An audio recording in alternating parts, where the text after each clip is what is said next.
Alhamdulillah, salatu wassalamu ala rasulillah, la hawla wa la quwwata illa billah.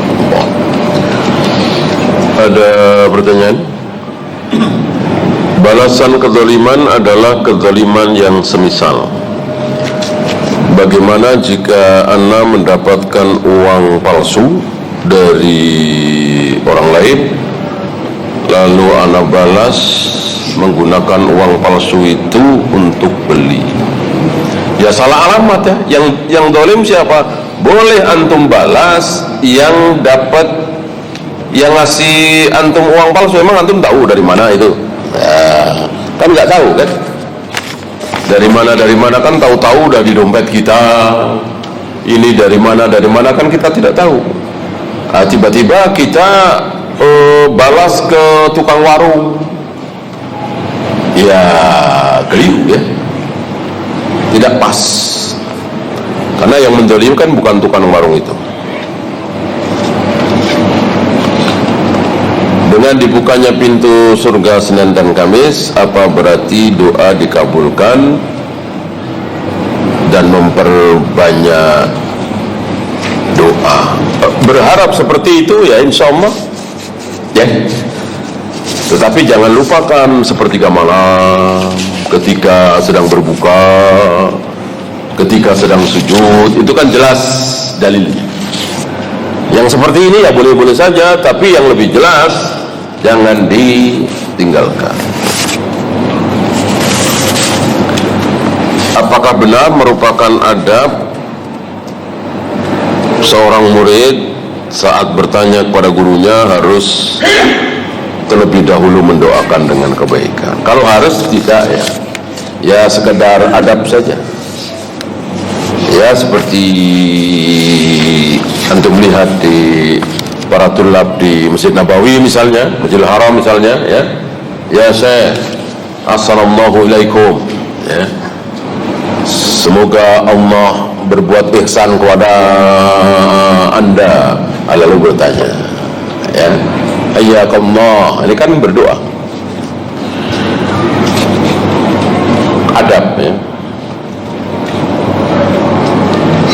Bagaimana tetangga yang menjauh padahal sudah sering disapa? Apakah salah ketika kita jadi malas menegur? Jangan ya. Udah ya, malas bertemu mungkin.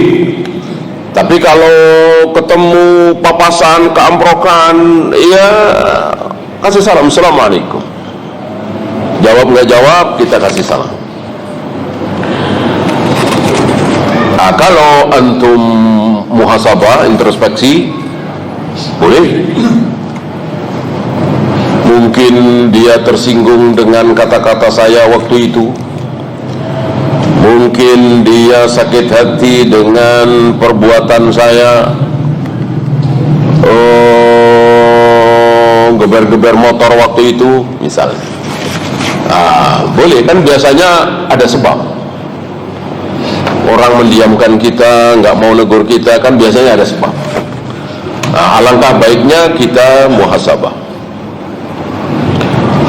Suami membiarkan istrinya marah, tidak menegur, ngediamin ibu suaminya, bagaimana? Jangan ya.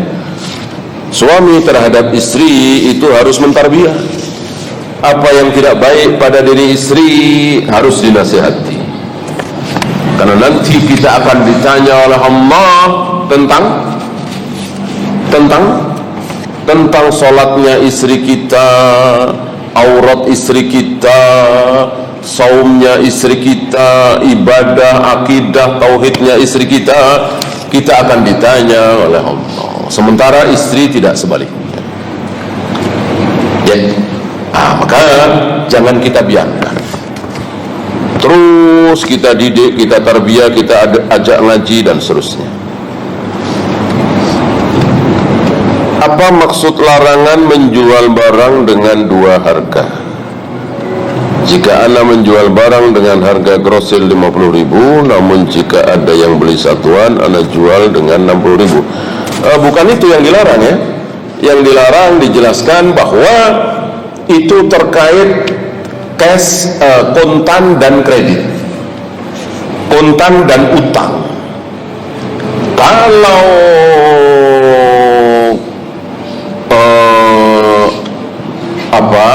kontan 1 juta, kalau ngutang 1,5, itu barangnya itu saja. Barangnya persis 1 biji. Kalau yang ini 1 biji, yang ini 10 biji, beda harga, nggak masalah. Beda harga, beda barang kan. 1 dengan 10 kan beda. Yang sama itu 1 dengan 1. Gitu. Bahkan 1 dengan 1 tapi dijual beda, boleh, ya. Kambing ini berapa? 2 juta. Kambing yang ini berapa? 2,3. Kalau sama ini, ya terserah kita. Pisang ini berapa? 30.000 sesisir, yang ini 40.000, padahal sama. Boleh kan? Ya boleh. Terserah kita kan. Yang tidak boleh tadi, 2 harga yang tidak boleh adalah karena berhutang. Karena inti riba itu apa? Mengambil manfaat dari piutang, itu inti riba di situ, ainur riba. Karena kita punya piutang sama dia punya utang sama kita, kita jadi dapat manfaat. Mestinya 1 juta jadi 1,5. Itu ainur riba. Ya. Kalau yang jual uang rusak itu kan sekarang apa gimana Pak?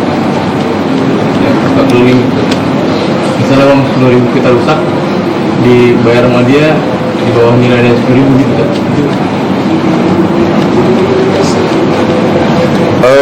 Tidak ya, saya kira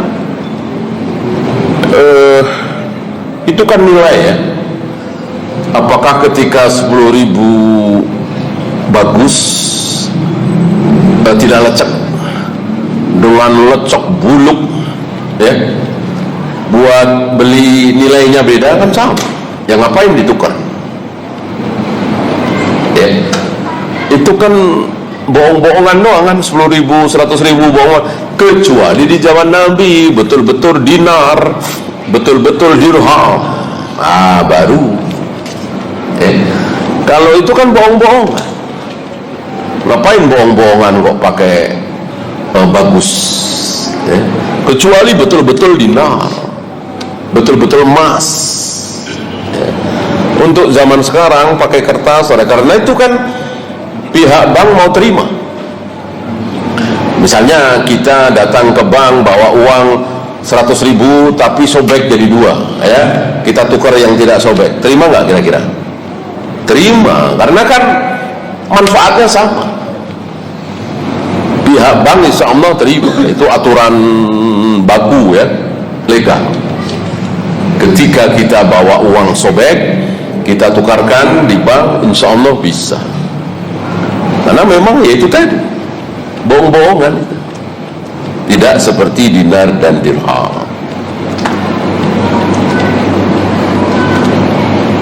Ketika sholat di masjid hujan, mau menjamak sholat tapi tidak ada orang, nggak masalah.